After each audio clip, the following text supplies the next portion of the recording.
I'm often asked that if things are environmental, then why is it that in the same family, two children receive the same parenting, the same food, the same toys, and one of them will have ADHD, the other will not, one of them will be an addict, the other will not, one of them will have this or that condition, the other will not.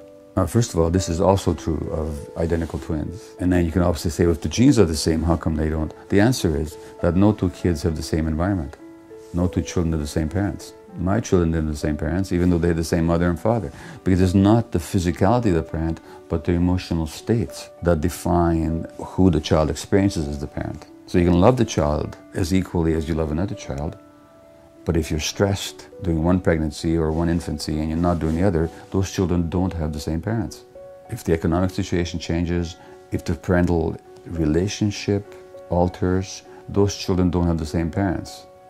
Furthermore, of course, there is such a thing as inborn temperament.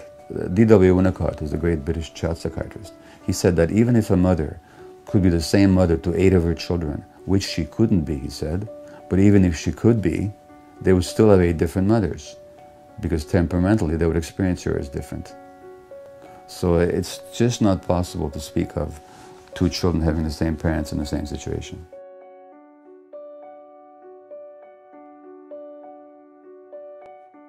Children trigger different reactions in each parent. A male child will not evoke the same response necessarily in a father as a female child will, or the mother for that matter.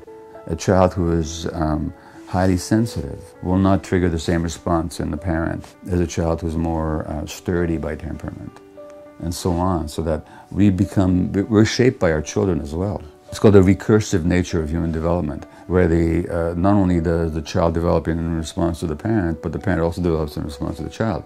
So that children create their parents in some ways, not deliberately and not consciously, but simply by who they are and how they respond, and what that may trigger in the parent. Obviously, the more conscious and the more mature we are as a parent, the less likely we are to be differentially triggered by our kids. But it's almost inevitable that there'll be some differences. And so, again, I say no two children have the same parents.